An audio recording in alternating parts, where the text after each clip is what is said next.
भगवान शिव खूब सहजेई सन्तुष्ट हय। तार भक्तरा एकटू गंगा जल ओ बेलपाता तार लिंगेर ऊपर भक्ति सहकारे दिलेई तिनि दर्शन देन एवं जे जा कामना करेन ता कोनो चिंता ना करेई भक्तेर मनस्कामना पूरण करेन। এই সম্বন্ধে একটি সুন্দর পৌরাণিক কাহিনী আছে। সেই কাহিনীটি আজ তোমাদের বলবো। গল্পটি শুরু করা যাক। শকুনির পুত্র বিকাসুর। প্রথমেই বলে রাখা ভালো, এই শকুনি কিন্তু মহাভারতে দুর্যোধনের মামা নয়। অনেকে বুঝতে পারবে না, এই জন্য বলে দিলাম। যাই হোক, যেটা বলছিলাম, শকুনির পুত্র বিকাসুরকে এক সময় দেবাদিদেব মহাদেব বরদান করে এক মহা বিপদে পড়ে গিয়েছিলেন। বিকাসুর সিদ্ধান্ত নিতে পারছিল না যে কে সহজেই সন্তুষ্ট হয়ে তার কামনা পূরণ করবে।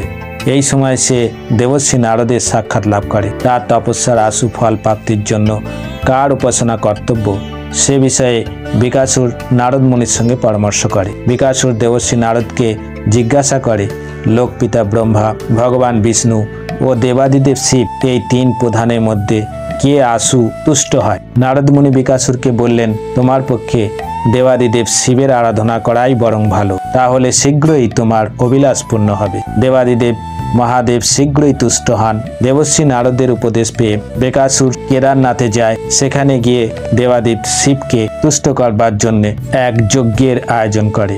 তারপর শিবকে তুষ্ট করবার জন্য যজ্ঞে আগুন জ্বালিয়ে নিজের দেহ থেকে মাংস কেটে তা আহুতি দিতে আরম্ভ করলো। এইভাবে 6 দিন ধরে যজ্ঞ অনুষ্ঠানের পরও উপাস্য দেবাদিদেব শিবের দর্শন পেল না। শিবের তুষ্টির জন্য 7ম দিনে বিকাসুর নিজ মস্তক ছেদন করে শিবকে অর্পণ করতে মনস্থির করলো। এইভাবে কাছে সরোবরে স্নান করে সিক্ত দেহ ও সিক্ত কেশে নিজ মস্তক ছেদনের জন্য বিকাসুর প্রস্তুত হলো। বিকাসুর নিজ মস্তক ছেদন করবার জন্য প্রস্তুত হলে দেবাদিদেব শিবের করুণার উদয় হলো।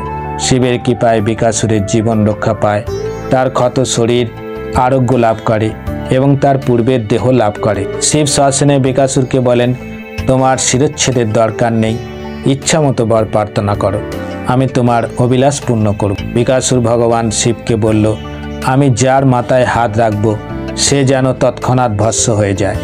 দেবাদিদেব শিব তার ইচ্ছা মতো বর প্রদান করলেন। বিকাসুর মনস্থ করল যে শিবকে বধ করে পার্বতীকে নিজের ভোগের জন্য হরণ করবে। এই উদ্দেশ্যে শিবের মস্তকে হস্ত স্থাপনের জন্য বিকাসুর শিবের কাছে উপস্থিত হলো। বিকাসুরের ভয়ে শিব ভীত হয়ে পালাতে আরম্ভ করলেন।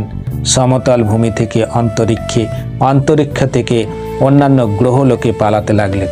দেবাদিদেব শিব এক জায়গা থেকে আরেক জায়গায় পালাতে শুরু করলেন, কিন্তু বিকাসুরও তাকে অনুসরণ করতে লাগলো। ব্রহ্মা, ইন্দ্র ও চন্দ্রাদি অন্য লোকের প্রধান দেবতারা আসন্ন বিপদ থেকে দেবাদিদেব শিবকে উদ্ধারের কোনো উপায় খুঁজে পেলেন না। যেখানেই শিব যান সেখানেই বিকাসুর চলে যাচ্ছেন।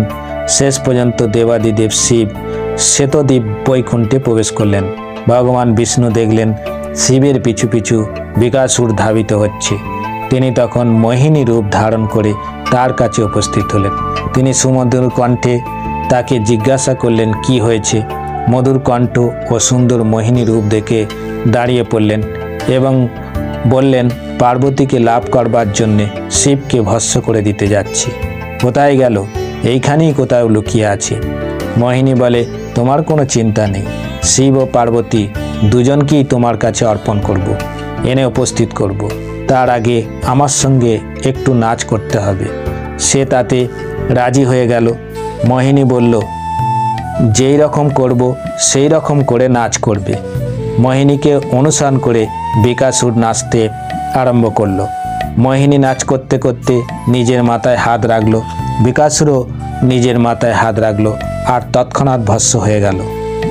বন্ধুরা, আজ এই পর্যন্ত। ভিডিওটি ভালো লাগলে লাইক, শেয়ার, সাবস্ক্রাইব করতে ভুলবে না।